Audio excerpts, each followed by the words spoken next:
दोस्तों, मैं दिनेश आपका लर्निंग बिला पे हार्दिक स्वागत करता हूं। आशा करता हूं आप सभी अच्छे होंगे। क्लास हिंदी की काफ़ी दिनों बाद हो रही है क्योंकि हिंदी में जो हमने व्याकरण वाला जो पोर्शन था वो समाप्त कर दिया था। और जैसा कि मैंने बताया था कि जो हिंदी साहित्य वाली जो क्लास होगी वो हफ्ते में मात्र 2 से 3 दिन चलेगी क्योंकि जो पोर्शन है बड़ी होगी और हर वीडियो में मिलकर थोड़ा सा बड़े बड़े वीडियोस आएंगे। क्लियर। तो व्याकरण पहले आप अच्छे से समाप्त कर लीजिए क्योंकि व्याकरण वाला जो पोर्शन है काफ़ी आपका स्कोरिंग पोर्शन हो जाता है। और इतिहास वाली जो साहित्य का इतिहास है इसमें क्या होता है कि थोड़ा सा चीज़ें बड़ी हैं और याद ही करनी पड़ती हैं, इसलिए थोड़ा सा बड़ा है। कोशिश करते हैं कि हम सीरियल से पढ़ाएं आपको ताकि आप चीज़ों को अच्छे से समझ सकें। तो चलिए शुरू करते हैं आज की पहली क्लास हिंदी साहित्य में। हिंदी साहित्य में हिंदी चीज़ें हर एक चीज़ पढ़ेंगे। हिंदी की उद्गम कहाँ से हुई, उसके बाद फिर हम पढ़ेंगे आदिकाल। आदिकाल कहाँ से आया, फिर भक्ति काल, भक्ति काल के कितने कितने पार्ट्स हैं, फिर उसके बाद फिर रीतिकाल उसी में आते हैं। फिर रीतिकाल से हम लोग आगे बढ़ते जाएंगे ऐसे, फिर आधुनिक काल, प्रयोगवादी काल, ठीक है, प्रयोगोत्तर काल, छायावादी, छायावादी उत्तर, ऐसे कर करके फिर हम सब लोग पढ़ेंगे रचनाएं। पहली रचनाएं कौन थी, जैसे कहानी, उपन्यास, ठीक है, महाकाव्य, इन सारी चीज़ों को एक एक चीज़ें करके पढ़ेंगे। संविधान में हिंदी का स्थान कैसा रहा है, क्या भाग रहा है, कब इसको मनाया जाता है, कब ये आया संविधान में, तो सारी चीज़ों को डिटेल में पढ़ेंगे ताकि वीडियो को हम एक बार देखें और उससे हम काफ़ी चीज़ें सीखें, बार बार चीज़ों को आपको उठाना ना पड़े। तो चलिए शुरू करते हैं आज की पहली क्लास हिंदी का साहित्य में। ठीक है, अब समझेंगे इसमें हिंदी भाषा का विकास कैसे होगा। क्लियर। जैसे भाषाएं क्या हिंदी थी तो उससे पहले क्या कोई भाषाएं नहीं थी? उससे पहले भाषाएं बहुत सारी थी। जैसे संस्कृत भाषा थी, तो कहा जाता है जो सबसे प्राचीनतम भाषा है वो संस्कृत भाषा है।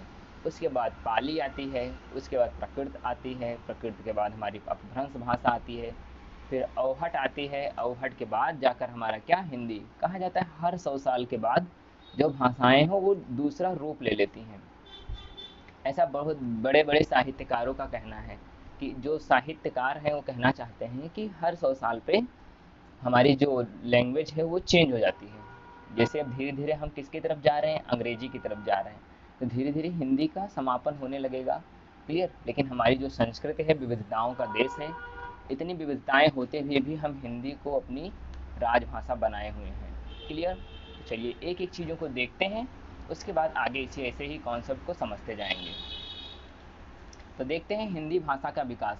हिंदी भाषा का विकास हम बात करना चाहें तो इनके वर्गीकरण की अगर हम बात करें तो विश्व में लगभग 3000 भाषाएं हैं। उनमें से हिंदी भी एक क्या है, हमारी भाषा है। जैसे अलग अलग देशों में अंग्रेजी बोली जाती है, चाइनीज़ बोली जाती है, जापानी बोली जाती है, ऐसे बहुत सारी भाषाएं। तो टोटल भाषाओं की जो संख्या है वो है 3000।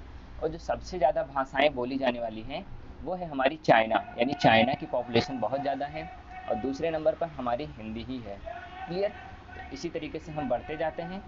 अब इसका हम एक एक करके चीज़ों को देखते जाएंगे। तो हमने पहले समझा कि विश्व में लगभग 3000 भाषाओं हैं, उनमें से हिंदी क्या है, हमारी एक भाषा है। क्लियर। आगे देखते हैं। तो आकृति के हिसाब से या रूप के आधार पर हिंदी कैसी है, एक वियोगात्मक या विशिष्ट भाषा है। क्लियर।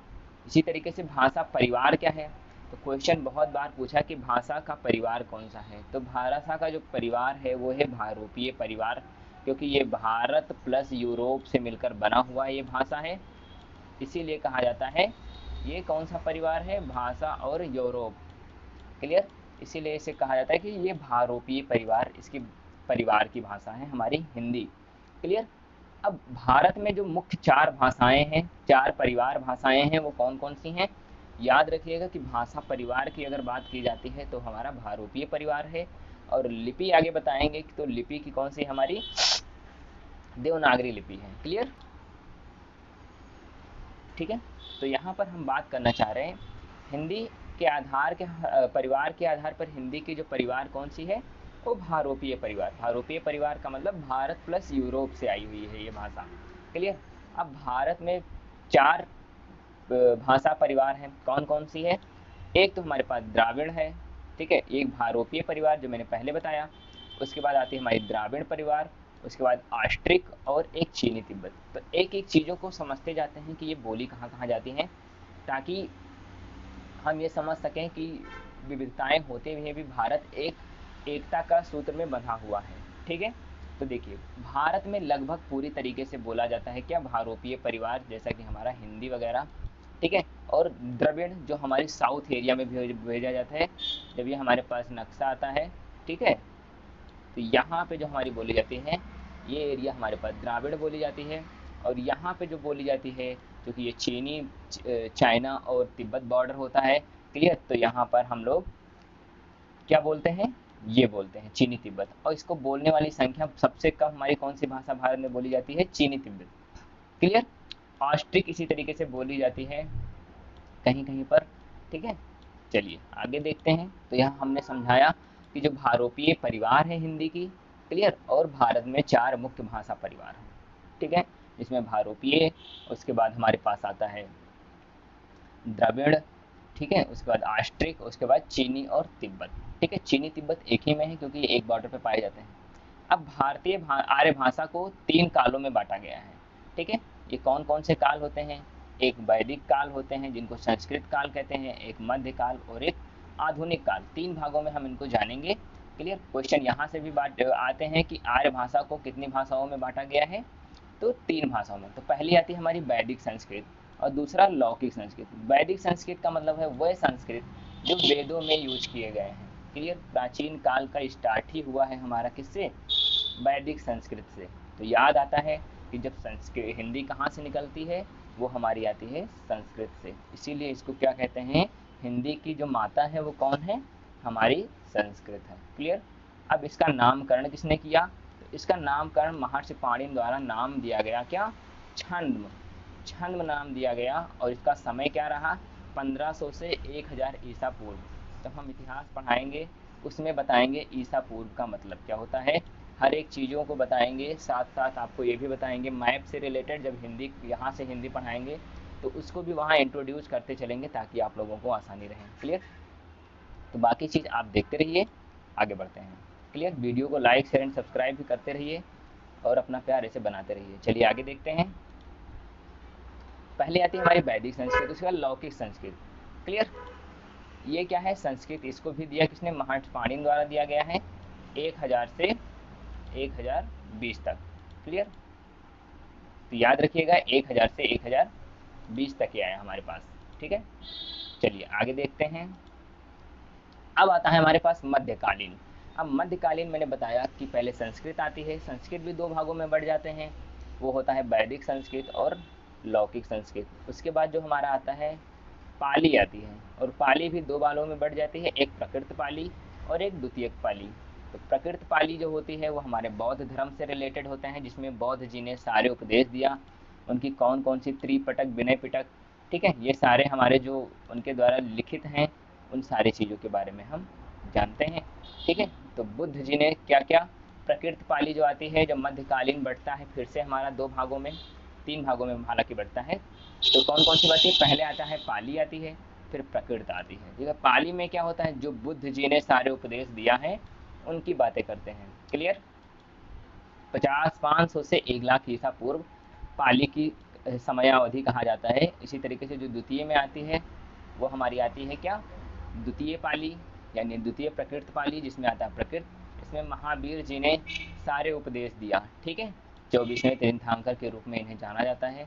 कितने तीर्थंकर पहले कौन कौन से, तो हम इतिहास पढ़ेंगे, सारी चीज़ें क्लास में पढ़ाई जाएंगी, तो एक एक करके आप देखते रहिए वीडियो। ठीक है, चलिए उसके बाद आता है तृतीय पाली, जिसको हम क्या कहते हैं, अपभ्रंश। अपभ्रंश में क्या होता है, 500 से लगाकर 1000 ईसा पूर्व। और इसके बाद अपभ्रंश का जो विकृत रूप है उसी को क्या कहा जाता है, अवहट कहा जाता है। ठीक है, तो हमारी भाषाएं कैसे निकलती हैं, भाषाएं निकलती हैं, संस्कृत दो भागों में बढ़ जाती है हमारी, होती है फिर वैदिक और लौकिक। उसके बाद फिर से मध्यकालीन आ जाता है, ये तीन भागों में बढ़ जाते हैं। प्रथम प्रकृत पाली, द्वितीय प्रकृत पाली और तृतीय प्रकृत पाली की बात करते हैं। जो प्रथम प्रकृत पाली की बात करते हैं उसमें हमारे बौद्ध जी द्वारा जो हमारे उपनिषद दिए गए हैं उनके द्वारा उनकी चर्चाएं उस काल में की गई हैं। इसी तरीके से जैन के द्वारा जो भी उनकी जो बुकें हैं, उनकी जो उपनिषद हैं, उनको हमने प्रकृत पाली में रखा गया है, क्योंकि उन्होंने अपनी सारी चीज़ें प्रकृत भाषा में दिया है। क्लियर। इसी तरीके से अपभ्रंश आ जाता है तृतीय पाली में। तो तृतीय पाली में अपभ्रंश आ जाता है। अपभ्रंश का जो समय अवधि पूछी गई है 500 से लगाकर 1000 ईसा पूर्व। क्लियर। ईसा ईसवी है, यहाँ पर ईसा पूर्व नहीं है। क्लियर। ईसा पूर्व उल्टा चलता है और ईसवी सीधा चलता है, ये याद रखिएगा। ठीक है। उसके बाद यही जो प्रकृत अपभ्रंश है यही बदल जाता है लास्ट में जाकर किसमें, अवहट में बदल जाता है। क्लियर। यानी हम कह सकते हैं जो अपभ्रंश का विकृत रूप है वही हमारा क्या कहलाता है, अवहट। क्लियर। चलिए आगे देखते हैं। उसके बाद आता है, हमने दो पढ़ लिया, वैदिक यानी जो प्राचीन, फिर मध्यकालीन, अब आता है आधुनिक। आधुनिक काल में क्या होते हैं, हमारे प्राचीन हिंदी आ जाती है सीधे सीधे अवहट से निकलकर, और मध्यकालीन हिंदी आ जाती है, फिर आधुनिक काल हिंदी। तो इसमें हम लोग ये चीज़ें हम जब पढ़ाएंगे वहाँ पर हिंदी साहित्य में और भी चीज़ें जब आदिकाल पढ़ाएंगे, उसके बाद भक्तिकाल, उसके बाद फिर हम प्रज्ञायोगवादी, प्रगतिवादी, छायावादी, छायावादियोत्तर, और फिर आधुनिक काल, जब ये सारी चीज़ों को पढ़ाएंगे तब आपको अच्छे से समझाएंगे वहाँ पर। क्लियर। आज यहीं पर हम लोग ये चीज़ें समझ लेते हैं। चलिए आगे बढ़ते हैं एक एक करके। इनका समय अवधि नोट करते जाइएगा, कॉपी पेन उठाइए और उसको नोट करते जाइए अपनी कॉपी में। ठीक है। बाकी पीडीएफ में लिंक में नीचे दे दूँगा।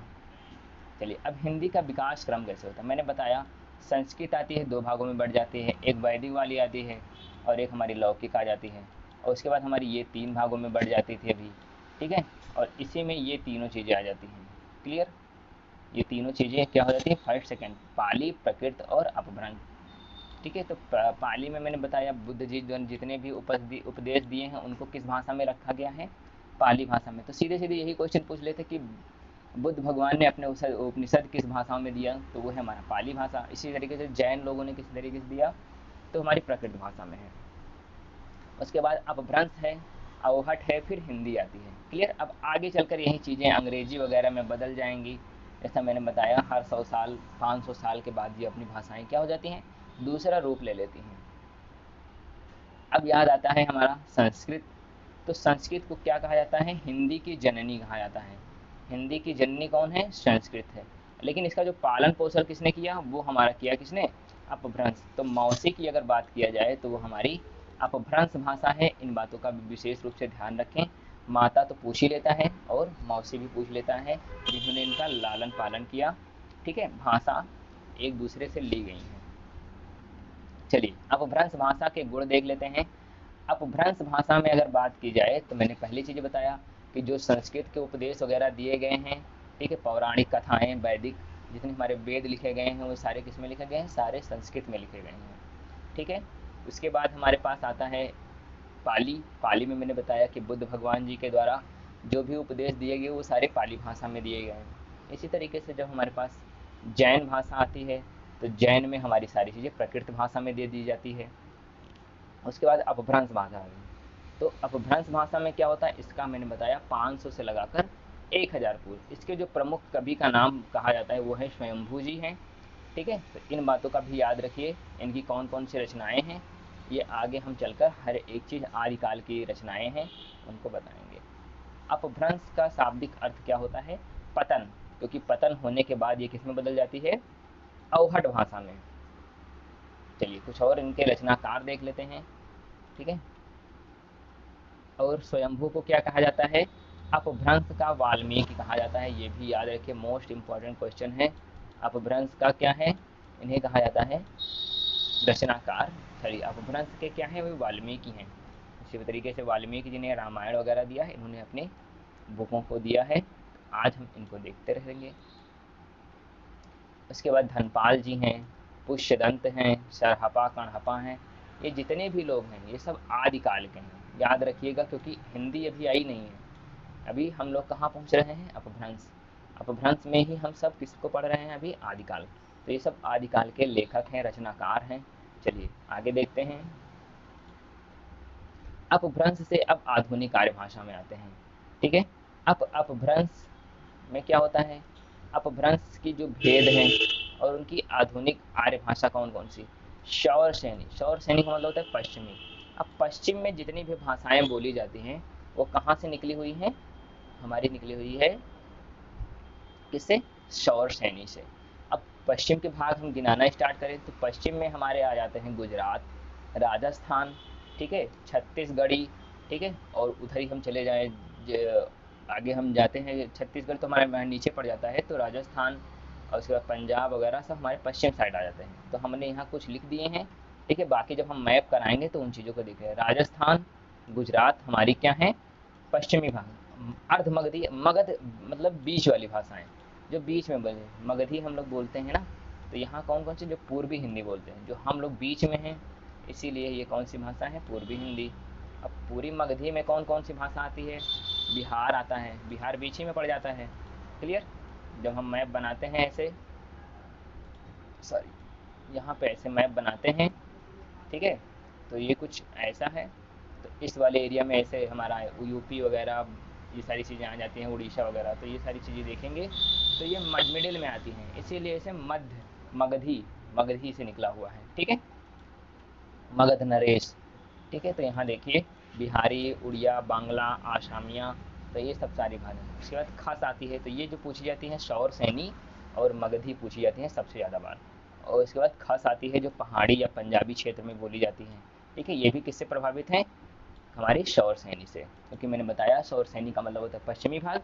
तो जितने भी पश्चिम में आते हैं वो सारे हमारे क्या हो जाते हैं? शौर सैनी, और इन्हीं को बांट दिया गया है, ठीक है। इसी तरीके से महाराष्ट्र में क्या बोला जाता है? मराठी, जब नीचे वाला जो पार्ट है, क्लियर, यहाँ वाला जो पार्ट है, ठीक है, यहाँ पर आता है हमारा महाराष्ट्र। अब आगे बढ़ते हैं, अवहड़ भाषा। अब अवहड़ भाषा का विकृत रूप, किसका विकृत रूप है? अपभ्रंश का। मैं बार बार बोल रहा हूँ, अवहड़ भाषा किसका विकृत रूप है? वो है अपभ्रंश का, ठीक है। चलिए आगे देखते हैं, इसके प्रमुख रचनाकार ही पूछे जाते हैं, बाकी और चीज़ें नहीं पूछी, जो बेकार की चीज़ें हैं उनको मैंने इस क्लास में नहीं लिया है। चलिए, अब्दुल रहमान हमारे जी हैं, ठीक है। इनके कुछ संदेह हैं, स्नेह राशय और संदेश राशक, ठीक है। दामोदर पंडित हैं, ज्योतिषर ठाकुर जी हैं, विद्यापति हैं, ठीक है। ये सारे हमारे क्या हैं? अवहड़ भाषा के प्रमुख रचनाकार, ठीक है। यहाँ से विद्यापति जी सबसे ज़्यादा इम्पोर्टेंट है। हिंदी का आदिकाल, हिंदी का शिशुकाल कहा जाता है, ठीक है। हिंदी का जो आदिकाल क्या है? बच्चा है, तो उसी को क्या कहते हैं? हिंदी का शिशुकाल। तो याद रखिएगा, मोस्ट इम्पोर्टेंट क्वेश्चन, ठीक है, इनको भी ध्यान रखते जाइए। हिंदी का आदिकाल को ही क्या कहते हैं? हिंदी का शिशुकाल कहते हैं। चलिए आगे देखते हैं। अब हिंदी शब्द की व्युत्पत्ति कैसे हुई, ये तो मैंने पढ़ लिया कि इसका प्राचीन कहाँ से निकला हुआ है, क्या है। अब इसको आया कैसे? आया कैसे का मतलब है कि पहले हमारे जो पंजाब साइड में, क्योंकि ये भारत और यूरोप, तो यूरोप हमारा पश्चिम साइड में है, तो ये उधर ही से निकली हुई ये भाषा है। पहले इसको क्या कहा जाता है? इस भाषा को पहले क्या कहते थे? सिंधु को हिंदू भाषा कहते हैं, हिंदू भाषा, हिंदू भाषा, ऐसे कहते कहते ये किस में बदल गई? फारसी शब्द का, क्योंकि यूरोप वगैरह में फारसी, अरबी वगैरह ये सारी चीज़ें बोली जाती थी, तो धीरे से ये क्या बदल गई? हमारी फारसी में बदल गई। तो हिंदू से बन गया क्या? हिंदी। तो हिंदी में ये जो ई प्रत्यय लगा है फारसी शब्द का, ये किस में बदल गया? हमारा हिंदी शब्द में। तो समझ में आया कि सिंधु, इसका जो प्राचीन, हिंदी का जो प्राचीनतम नाम क्या था? वो था सिंधु नाम। धीरे धीरे ये बदल कर कहाँ पहुँच गई? हिंदी में, ठीक है। और ये क्यों पड़ा? क्योंकि सिंधु नदी के, क्योंकि सिंधु नदी एक नदी है, पश्चिम में स्थित क्या है? एक नदी है, सिंधु नदी से हुई है, ठीक है, जो पंजाब वगैरह में बहता है, ठीक है। मैं बार बार कह रहा हूँ कि ये सारी चीज़ें पश्चिम में है, यानी भारत और यूरोप की परिवार है। अगर भारत और यूरोप का परिवार है यानी पश्चिम साइड में है, पश्चिम साइड में हमारी कौन सी नदी बहती है? सिंधु नदी। तो सिंधु सिंधु कहते कहते ये हिंदू में बदला। अब हिंदू से बदलते हुए कहाँ पहुँच गया? हिंदी में पलट पलट गया, ठीक है। और सिंधु क्या है? एक नदी का नाम है। चलिए, अवधि की पहली कृति कौन सी है? चंदायन, जिसको लिखा किसने है? मुल्ला दाऊद जी ने लिखा है। अवधि की पहली क्या है? कृति है, पहली हमारी बुक है, ठीक है, रचना जिसे कहते हैं। कृति मतलब रचना। तो याद रखिएगा, अवधि की पहली क्या है? चंदायन, मुल्ला दाऊद द्वारा लिखा गया है। आगे देखते हैं। स्वतंत्रता के बाद में हिंदी का भाषा क्या हुआ? राजभाषा के रूप में विकास हुआ। याद रखिए कि बहुत लोग कहते हैं कि भारत की राष्ट्रभाषा क्या है। राष्ट्रभाषा का मतलब कोई नेशनल लैंग्वेज, नेशनल लैंग्वेज का मतलब वो भाषा सभी जगह बोली जाए। ऐसा तो है नहीं कि जैसे राष्ट्रगान हम कर रहे हैं, तो जब 15 अगस्त 26 जनवरी होती है तो हर जगह राष्ट्रगान और राष्ट्रगीत गाया जाता है और कंपलसरी है और एक ही जैसा गाया जाता है। लेकिन हमारे जो देश है वो विभिन्न विविधताओं का देश कहा जाता है। क्लियर। तो यहाँ पर किसी को जाति और हमारे जो भाषा के आधार पर तुलना नहीं की जाती है। क्लियर। अगर जाति और भाषा के आधार पर तुलना नहीं की जाती है, इसी जो ये खंड होते हुए भी एकता का प्रतीक है, इसीलिए यहाँ पर कोई नेशनल लैंग्वेज नहीं बनाया गया है। पहले था, जब संविधान नहीं बना था उससे पहले भाषाओं को नेशनल का दर्जा दिया गया, बट संविधान के बाद में उसको कोई दर्जा नहीं दिया गया। तो भारत की राजभाषा है। राजभाषा का मतलब होता है जो काम काज करने वाली भाषा। क्लियर। तो ये होता है हमारा पूरा इसका इतिहास है कि इतिहास क्या है। इतिहास यही है कि इतिहास क्या है हमारे पास। इतिहास ये है कि हमारे पास जो ये राष्ट्रभाषा यहाँ पर कोई नहीं है, जो भी भाषा है वो राजभाषा है। राजभाषा का मतलब काम काज की भाषा।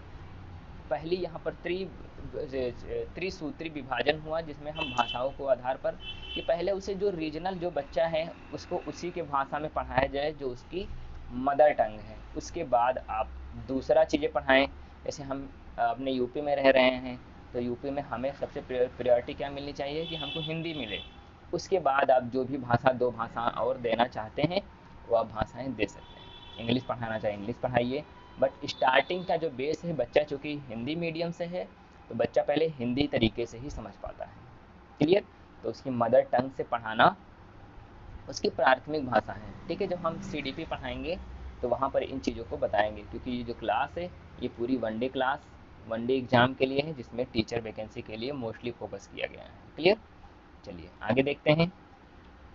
राजकाज की भाषा समझ लिया। ये संविधान में लागू कब हुआ? 14 सितंबर 1949 को संविधान में इसको दर्जा मिल गया किस चीज़ का कि ये भारत की राजभाषा होगी, ना कि राष्ट्रभाषा। इसीलिए 14 सितंबर को क्या मनाया जाता है?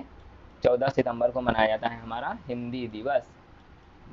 ठीक है, ये याद रखिएगा। विश्व हिंदी दिवस नहीं मनाया जाता है, ये नेशनल हिंदी दिवस मनाया जाता है।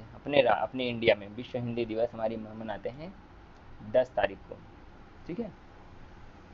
इसके बाद देखते हैं हिंदी की लिपि कौन सी है। अब पहली बात तो हिंदी लिपि क्या होती है? लिपि का मतलब है किसी चीज़ को लिखना।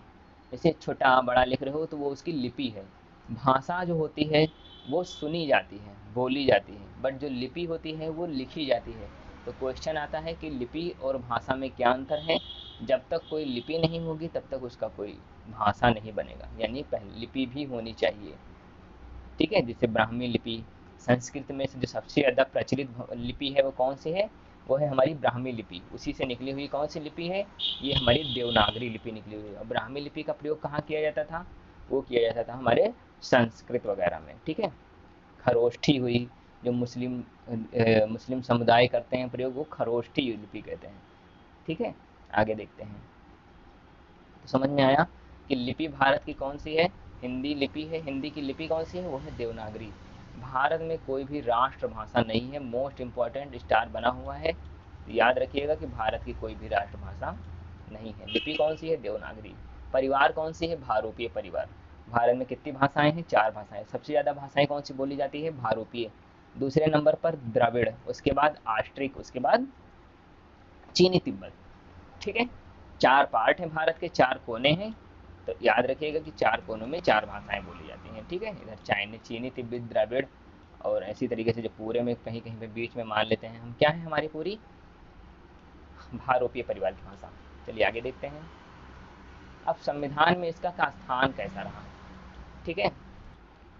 तो भारतीय संविधान में हिंदी का स्थान कैसा रहा, तो कौन कौन से उपबंध दिए गए हैं। ठीक है। अगर भारत संविधान में विषय उपबंध की बात किया जाए तो अनुच्छेद 120 और अनुच्छेद 210 में इसकी बात किया गया है। उपबंध, उपबंध का मतलब इसका जिक्र करना, बट इसको रखना कहाँ पर है? भाग 17 को भारत की राजभाषा कहा गया है। कौन सी भाषा? भाग 17 में, संविधान के भाग 17 में क्या कहा गया है? हिंदी को राजभाषा। टोटल भाग भारत संविधान में कितने हैं? वो हैं हमारे 22 भाग। ठीक है। पॉलिटी वगैरह हमारे जो सर मिस्टर सौरभ शर्मा जी हैं वही बताएंगे। क्लियर। तो यहाँ पर क्या है, राजभाषा क्या है हमारी 17 है। क्लियर, तो याद रखिएगा ये है हमारी भाग की बात। अगर अनुच्छेद की बात किया जाए तो वो है 343 से 351।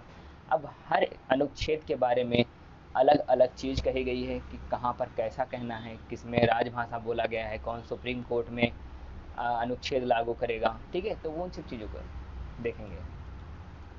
आगे देखते हैं अनुसूची। भारतीय संविधान में कौन सी अनुसूची में इसका जिक्र है, तो वो है 8वीं अनुसूची में जिक्र है। और ये क्वेश्चन पूछे गए हैं, आप बीएड कोई भी प्रीवियस ईयर उठा के देख लेंगे पेपर, तो बिल्कुल ऐसे ही क्वेश्चंस आए हैं। संविधान से रिलेटेड मिनिमम 2 क्वेश्चंस आते ही आते हैं, और परिवार से रिलेटेड। तो इन चीज़ों को आप विशेष रूप से ध्यान रखें। चलिए आगे देखते हैं। अब भाग की बात करते हैं। भाग 17, क्लियर, भाग 17 राजभाषा है। ठीक है, अध्याय कौन सी है, संघ की भाषा। भारत में संघ की भाषा है। ठीक है, अब इसमें अनुच्छेद की बात कर लेते हैं। चलिए, अनुच्छेद 343 क्या कहता है, अनुच्छेद कहता है कि हिंदी भारत की जो संघ भाषा, संघ की राजभाषा क्या होगी, वो होगी हिंदी। और इसकी लिपि क्या रहेगी, देवनागरी। अगर ये क्वेश्चन आता है हिंदी को किस अनुच्छेद के अंतर्गत राजभाषा का प्रावधान दिया गया है, तो वो है अनुच्छेद हमारा 343। और कौन सी लिपि की बात की गई है, तो वो है देवनागरी लिपि। क्लियर, स्वतंत्रता के 15 वर्षों तक यानी 1965 तक ही हमारी अंग्रेजी का प्रयोग राजकाज की भाषा में प्रयोग करना है, उसके बाद इसे हटा देना है। ठीक है, तो याद रखिएगा कि 1965 तक तो था हमारा क्या, अंग्रेजी भाषा का प्रयोग राजकाज की में कर सकते थे, बट उसके बाद क्या हुआ, हटा दिया गया। अब देवनागरी लिपि निकली कहाँ से है, वो निकली है ब्राह्मी लिपि से। मैंने बताया सबसे जो ज़्यादा लिखने वाली लिपि है वो कौन सी है, हमारी ब्राह्मी लिपि। भाषा का प्रयोग किसमें, सुनने और पढ़ने में किया जाता है। पढ़ने में भी नहीं करते हैं, केवल सुनने में। ठीक है, आगे बढ़ते हैं। अनुच्छेद क्या कहता है 345, वो कहता है कि ये प्रादेशिक भाषा होगी। अनुच्छेद 48 क्या कहता है, ये सुप्रीम कोर्ट की भाषा होगी और हाई कोर्ट की भाषा होगा। 51 में क्या कहता है, हिंदी को फैलाना है, कि आप ज़्यादा से ज़्यादा हिंदी को फैलाएं और लोगों को समझाएं। ठीक है, अनुसूची 8 में कहा गया है इसमें भाषा कितने हैं टोटल, 22 है। पहले कितनी थी, 14 भाषाएं थी। मोस्ट इंपॉर्टेंट क्वेश्चन कि कौन सी अनुसूची है, पहले कितनी थी भाषा, वो थी हमारी 14 भाषा, बाद में 8 भाषाएं बढ़ गई। ठीक है, कौन कौन सी बढ़ी इनको हमें नहीं देखना है। ठीक है, आगे देखते हैं विश्व हिंदी सम्मेलन, कौन कौन सा सम्मेलन हुआ, उसके बाद ये क्लास हो जाएगी हमारी समाप्त। क्लियर, चलिए देखते हैं एक एक चीज़ें। चलिए, विश्व हिंदी सम्मेलन। अब हिंदी सम्मेलन हो क्यों रहा है, हिंदी सम्मेलन होने का रीज़न है कि हम यूएनओ यानी जो भाषा को प्रचलित करता है, फैलाना है, उसमें हिंदी को भी लिया जाए। तो ऐसे संगठन हैं जो हिंदी या अपनी भाषाओं को क्या करते हैं, फैलाते हैं। तो यहाँ से भी कुछ लोग गए ताकि हिंदी को भी आगे पूरे विश्व में फैलाया जा सके, इसीलिए इन सम्मेलनों में भाग लिया गया। तो पहला सम्मेलन होता है हमारा नागपुर में। ठीक है, वो होता है हमारा 1975। तो मोस्ट इम्पॉर्टेंट तो यही पूछ लेता है, पहला और अंतिम। ठीक है, याद रखिए पहला हमारा कहाँ हुआ, नागपुर 1975 में, इंदिरा गांधी के समय में। ठीक है, उसके बाद आता है हमारा दूसरा, दूसरा में आता है पोर्ट लुई, जो कहाँ पर स्थित है, मॉरिशस में, 1976 में हुआ। उसके बाद तीसरा होता है 1983 में, जो हुआ न्यू दिल्ली में। तो ये न्यू दिल्ली वाला याद रखिएगा। और उसके बाद जो पहला मैंने बताया नागपुर वाला 1975, ये दोनों बहुत इंपॉर्टेंट है, बहुत बार पूछे गए हैं। इसी तरीके से जो चौथा पोर्ट लुई यानी मॉरिशस, फिर पाँचवा हुआ स्पेन में, छठा हुआ लंदन, इसी तरीके से न्यूयॉर्क अमेरिका, और जो लास्ट हुआ यानी 9वां हुआ, ये कहाँ पर हुआ, जोहानिसबर्ग साउथ अफ्रीका। ठीक है, तो हमको 3 चीज़ें याद रखना है। 83 वाला कहाँ हुआ, न्यू दिल्ली में हुआ। उससे पहले कहाँ हुआ, नागपुर सबसे पहले। और सबसे लास्ट में हमारा हुआ 2012 में जोहानिसबर्ग में। इससे बाद में हुए होंगे 1-2। ठीक है, तो जो इम्पोर्टेंट थे मैंने उन्हीं चीज़ को लेकर आया हूँ। ठीक है, तो आज की क्लास बस यहीं पर रखते हैं, मिलते हैं अगले वीडियो में। तो वीडियो को लाइक शेयर एंड सब्सक्राइब करते रहिए। ऐसे ही रोचक वीडियोज आती रहेंगी ताकि आपके एग्ज़ाम हम तैयारी अच्छे से करा सकें। ठीक है। तो वीडियो को ज़्यादा से ज़्यादा अपने दोस्तों तक शेयर करिए। धन्यवाद। मिलते हैं अगले वीडियो में, जिसमें हम पढ़ेंगे हिंदी साहित्य का इतिहास पार्ट 2 आदिकाल के बारे में। ठीक है, बाय बाय।